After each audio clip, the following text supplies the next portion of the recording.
The Invisible Humans of Melbourne project began at the beginning of 2020 when local Melbourne charity, The Break, began handing out care packages to the homeless. This quickly grew to chatting with many homeless who were surviving by selling artwork on the streets. The Break staff noticed how many people passing by would pretend not to see the homeless or look away as they walked by, like the homeless were invisible, as a homeless person's gaze risked catching the same contagion of their adversity. The Break staff brainstormed how to make these invisible people human again to mainstream society. They realised passers-by needed to listen to their words and hear their voices and know their stories. They needed to see the person and not just their disadvantage. The average passer-by would never stop to chat, so the invisible needed to be seen for their artistic selves, and only afterwards the barriers they faced that many may see as a point of difference. It was decided showing both artist and disadvantage aspects in the one video would undermine seeing the human first, that is the artist. Then only in a second video would we highlight the barriers the artist must navigate to produce their artwork. Before a standard set of questions could be formalised, the COVID lockdown hit Melbourne, removing most homeless from the streets and making face-to-face meetings all but impossible. This dragged on longer than anyone in Melbourne ever expected. When the lockdown lifted, the homeless artists did not return to the streets. The Break then reached out to experts in the field of helping disadvantaged artists, widening their purview to continue the original project with any disadvantaged artists. This proved complicated. Some artists, after being interviewed, asked to be removed from the final edit, as they reported the elitism of the art world, especially locally, was so great that any adversity attached to their names would reduce their chances of securing art gallery showings. The art world in Australia supposedly only tolerates highly capable artists with no stigma or controversy attached to their names. The following artists may appear quirky or different. Please try to see beyond their points of difference, to hear their words, absorb their meaning, and see the inherent wisdom from some of society's most ignored, judged, and overlooked people.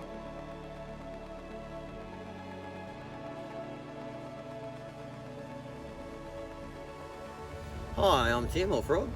I'm 30 and I'm from Melbourne currently. Raphael, the Buerologist, Kaleb, 54, Melbourne. My name's Timea. I'm 31 and I'm originally from Brisbane, but I'm living in Melbourne. My name is Roland van Olphen. I'm 39 years old and I was born in Melbourne, Australia.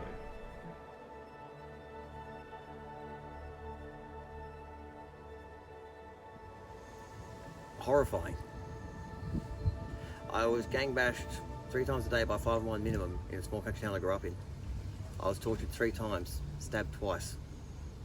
All because I didn't understand humans and they didn't understand me. So I was always used and thrown away. Well, I'm going to actually relate this childhood and creativity. When I was 2, we were living in northwest Tasmania, a little place called Penguin, population 10, 1960s. Now, no computer, no internet. We were lucky to have a radio. Don't have children my age to play with. Now, that's where creativity really would begin, I would think. Now, I would say this would be a very happy time in my life, because look, front fence or what the front yard was, we're living on in a house on the beach, seriously, in the 1960s. It's not a bad way to kind of like live. This is the 1960s. People did not know about blue-ringed octopus.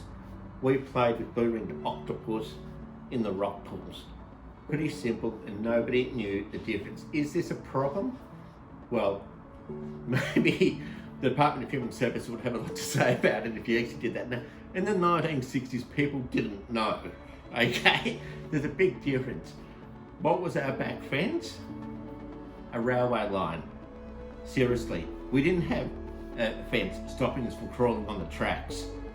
and a diesel train coming through, going back and forth about 3 or 4 times a day. Now, you get a pretty good idea about how a person might develop an imagination, because there aren't children to play with at 2 years old that have those social developmental skills. And as any good 2-year-old knows, and it comes back to why I really don't care what the mainstream community thinks. In a situation like that, as a 2-year-old, you would invent friends. That would be normal. You have to have social interaction anyway. I invented 2 friends. Hello, universe. Now, so if I was talking to a health professional, whether it would be a psychiatrist or a psychologist, and they're both enemies of the people anyway, if I'm talking to a psychiatrist and told them I had imaginary friends, you're mad. You are insane. Don't pass go. Locked up. It's hard to say, because obviously this is about coming from a disadvantaged background. So I feel like when you come from a disadvantaged background, you don't really know that you are disadvantaged until much later in life. So as a child, I didn't really know that what was happening wasn't normal. I just thought it was normal. So I would just say that my childhood was just, I don't know, like just full of different things. It was really, I don't know how to put it. There's so much, I don't know how to put it. I'm still kind of trying to work it out. So my parents came here from Hungary in 1981 to Brisbane, sorry. Oh no, I think Adelaide. And then they went to Brisbane later. And yeah, my mum developed mental illnesses like schizophrenia, depression, and then later on diabetes and cancer. And my dad, like, he was I don't know how to put, I don't know, I don't want to say the wrong, I don't want to go into, I don't want to just like say the worst parts of it. I'd rather try to be positive, but there was a lot of like abuse and toxic stuff, and just really it was quite a damaging environment because I wasn't given the support that, I mean, I guess it's quite common because a lot of people come from disadvantaged backgrounds, so I guess there's always someone who's got it worse, so you try and look on the bright side. But yeah, it was definitely difficult, and like then when my sister was born, I had to like look after her because my mum wasn't there, so it was almost like a parent to my sister when my mum was not there. So it's like there's a lot of, yeah, like, and because my mum had schizophrenia, she did like all this crazy stuff, like pick up dead animals from the side of the road and like turn off the power for the whole street, and like do weird stuff at my school, you know, like it was just really random. So yeah. My child. So I'm the only son of 2 immigrant parents. My dad is essentially English with a Dutch background. He met my mother in London in 1970. She's of Norwegian heritage, and they immigrated here in 71, and I was born in 1981. So it was quite an isolated and lonely childhood. Neither of my parents had many friends, and I didn't have many peers my own age that I saw regularly. I mean, I did have friends, but my sense of my childhood was very isolated from extended family, cousins. I have a lot of cousins in England and Norway, and I was lucky enough to often visit most years. So I had a good childhood, but I had this overwhelming sense of being just by myself. Whether that's true or not, I'm not 100% sure, but that's how I feel.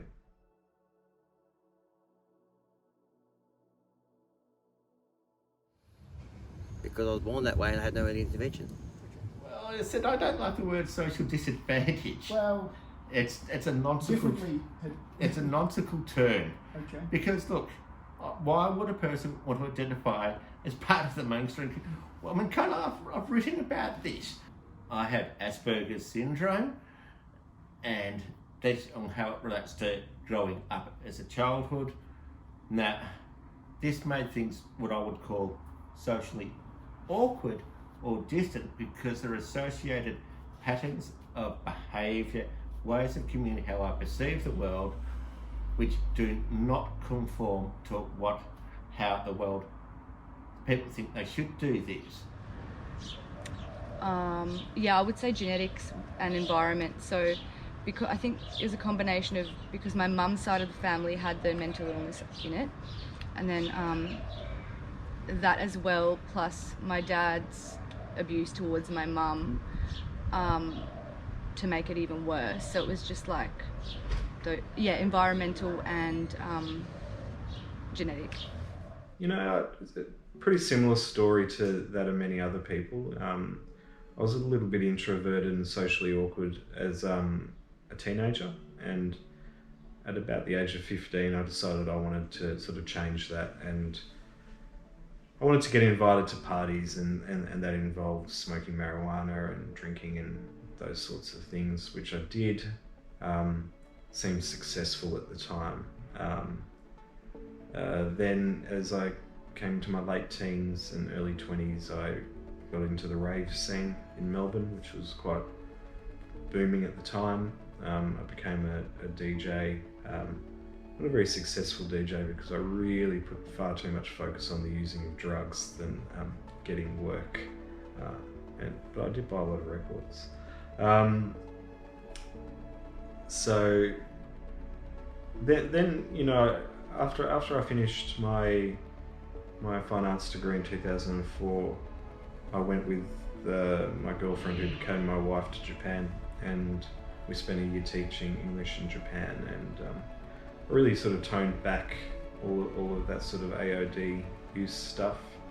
Came back to Australia, worked as a draftsperson, worked as a graphic designer, and ended up working for a very large transport company for 11 years, where I got to a really, significantly good, where I got to a really, advantageous position for me.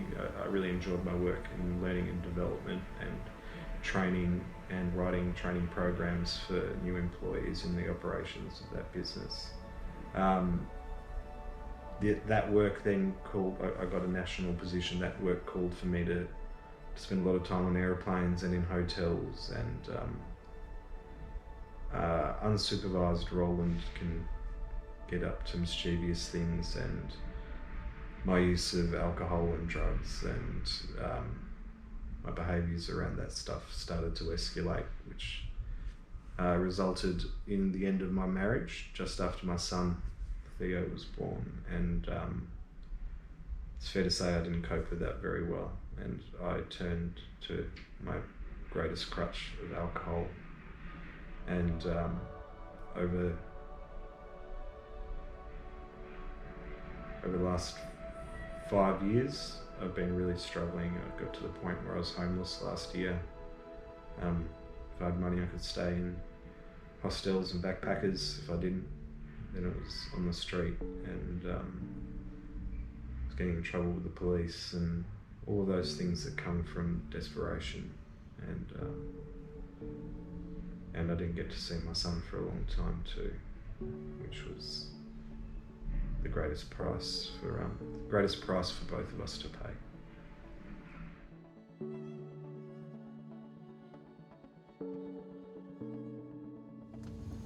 Let's see.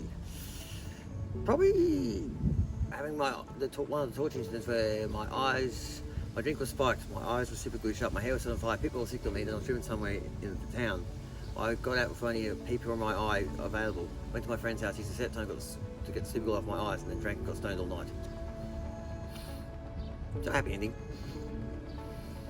Oh, well, it's kind of like there's a lot of it. It's that, well, it all started, I was born. That's a good start. I was born. That makes life difficult. Everything's a figment of my imagination. I think it was one top psychologist in Australia said, Raph, you have something called solipsism, And for the benefit of people who don't know what slipperism is, if it's not real, it should be real, and if it wasn't real, you think it should be real, and it wouldn't be real unless you could actually think it was real. At that level of thinking, 24/7, it expunges my creativity about having a very at that level.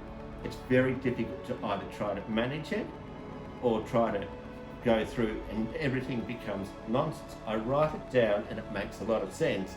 I talk and it's like a walking thing of diarrhea, because I was the reason that Mexican walking fish left the water. That's what it's about. And when it comes down to things of life experiences, in my 20s I moved over 100 times in 10 years. This has been documented. I've been interviewed about this by a show called Ruminations, because I moved over 100 times in 10 years. So what is this thing called permanence, stability, responsibility, maturity? Let's face facts, I didn't have it. Okay. Now, of course it's going to put people on this little thing of, why didn't you go through and actually do these things with other people? Why would I want to be like somebody else? What is wrong with you? My dad used to just like get really angry at my sister and like pull her hair and like, you know, like hit her and things like that. And I used to overhear that and be in my room like very, very like scared because I didn't know whether to like intervene to help my sister or to stay out of it to keep myself safe. So I was like dealing with this like violent situation for a long time, and I didn't want to leave my sister with my dad, but I didn't want to like be in that situation either. So that was like the hardest time, like probably when I was a teenager, just being in that environment, not sure what to do, because I did sometimes step in for my sister, but then I got like abused. So it was really hard watching someone else get hurt, because often when it's you getting hurt, it's not as bad as if you see your sister getting hurt, because you don't know. When you see it like from an objective point of view, it's different from when it's happening to you. It's like hard to explain, but that was pretty hard. Some people might say, oh, getting abused physically would be worse than mentally or emotionally, but I think it's maybe physically, at least with physical abuse, there's like bruises or something, so you know that it's real. Whereas with like emotional and mental abuse, you don't know for sure, and it makes you question yourself. I think the worst, you know, like sleeping rough in a laneway in the CBD of Melbourne in July is not pleasant. But they weren't the worst things. The worst things were, the absolute worst thing was crisis accommodation. Having to get up each day to sit and wait to see if you were eligible for hours and hours and hours on end, to go to a motel that is just so dangerous, you know, so infested with not just drug use, but like some really nefarious characters, and it's like quite scary, only to know that you have to get up and do it again tomorrow, or you'll just have to decide to go for that laneway again. But the hardest thing about that was managing a really significant alcohol problem, because going into withdrawal while you're waiting to get shelter is a horrible thing, because you know you can't come in too intoxicated, because then you're not going to get the help you need. There's only you can only do it a very small amount of times anyway, but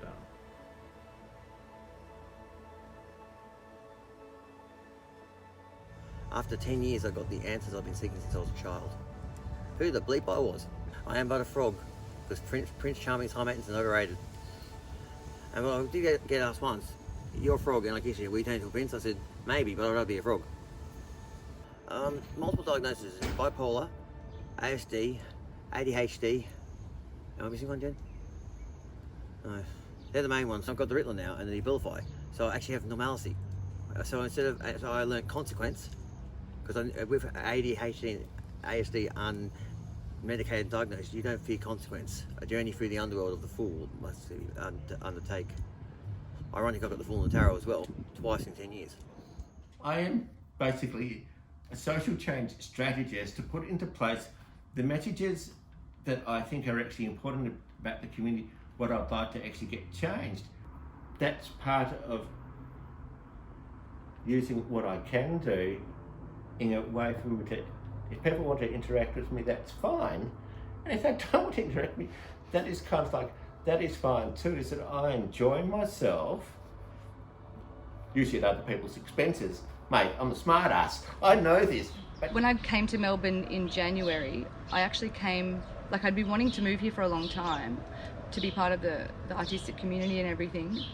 But I actually was in a like dangerous, toxic relationship with my ex-partner. And so like had I had a good, stable childhood, I wouldn't have gotten into that relationship because I would have been able to identify like, this is not healthy. But because I was not sure, it led me into a dangerous relationship.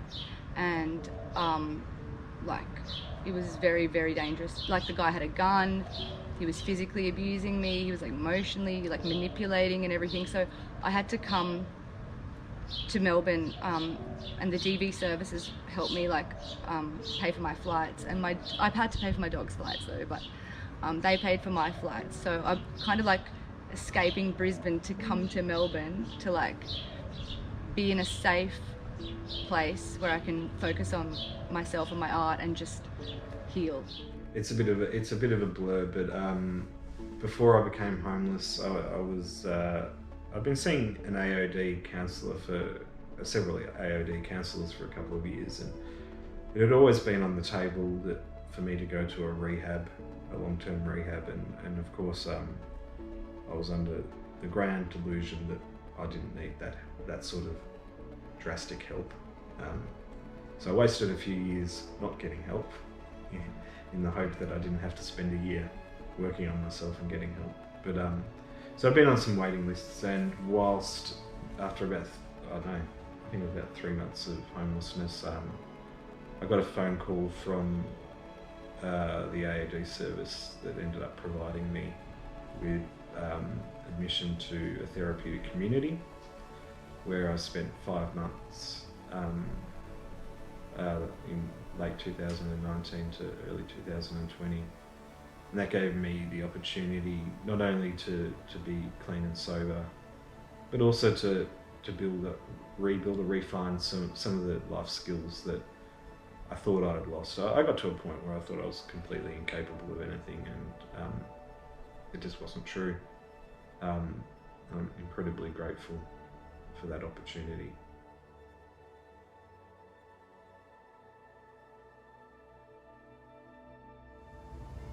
Wipe it out, start again from scratch, and actually talk to the people who have the conditions, not just the doctors, so you can actually make a clear, concise, analytical approach that has as many facets as covered to actually understand the true human and the value of their own individual life and their soul and energy.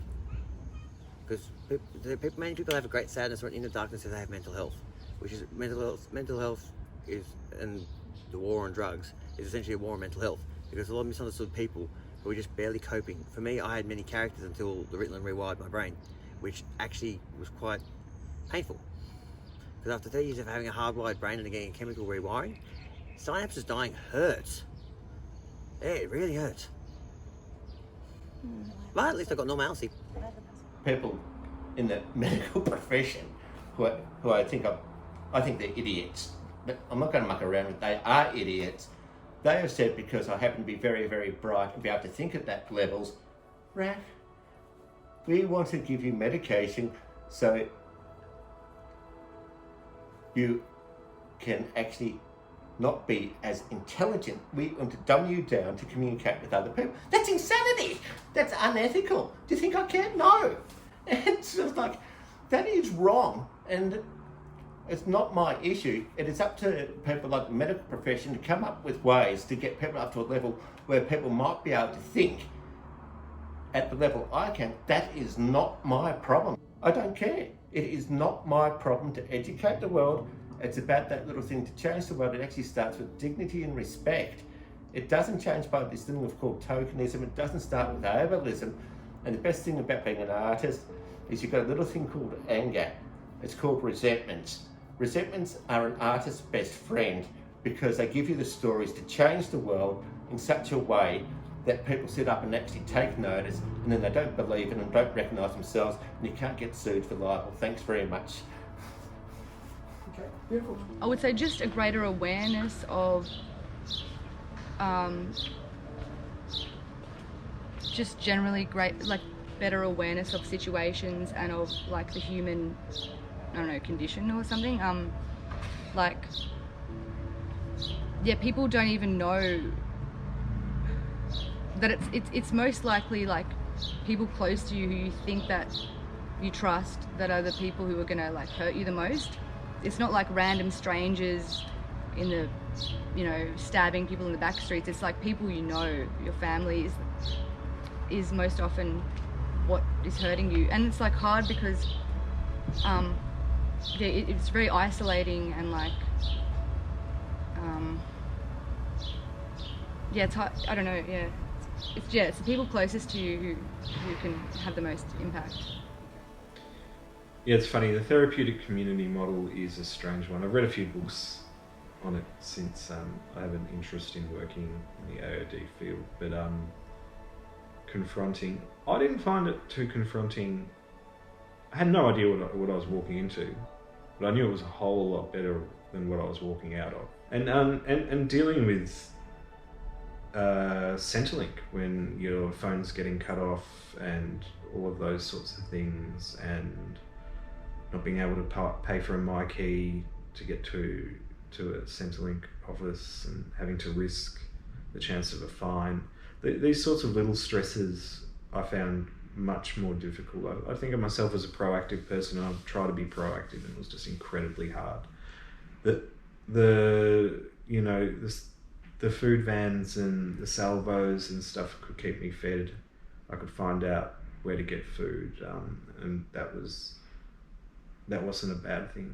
That was a wonderful thing, and it was a real blessing. Shelter could usually be arranged in some sort of way, but the frustrations of just trying to get out of it, and then the obstacles that stood in your way through not having any money.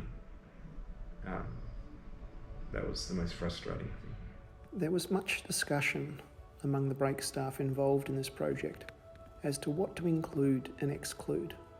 We ultimately decided we were in no position to define art, and we would leave this up to our audience. We included 4 very different types of artists. We also decided to split the videos of the artist and their disadvantage or point of difference. Language in this area can be tricky, as it all sounds so derogatory that we found ourselves struggling at times to talk with some artists without unavoidably relegating them in some way, as some felt their diagnoses were actually a superpower and the source of their creativity, not a disability. We found many disclosures very insightful. At times we needed to look a bit deeper to see beyond their quirkiness in idiosyncrasies to what they're actually saying. As transpersonal researcher Stanislav Grof has often alluded to, some people are not damaged but operate in non-ordinary states of consciousness, and maybe it is the limitations of mainstream society that makes us fail to understand them, not their misunderstanding of us or reality itself. Tolstoy offered another perspective in his book What is Art, where he asserted that art should transcend what the eye normally sees. Hence, a perfect reproduction of an uninspiring photograph would likely be relegated poor art. If we operate by this definition, then many people would argue over which of the artists we interviewed are included in the episode meet this criteria. Such is the subjectivity of art, and many of our artists astutely identified this very point. Maybe the true power of art is not in experts claiming it is a masterpiece or to garner praise for the artist, but in how it affects the artist in its creation and transforms the audience in their viewing of it.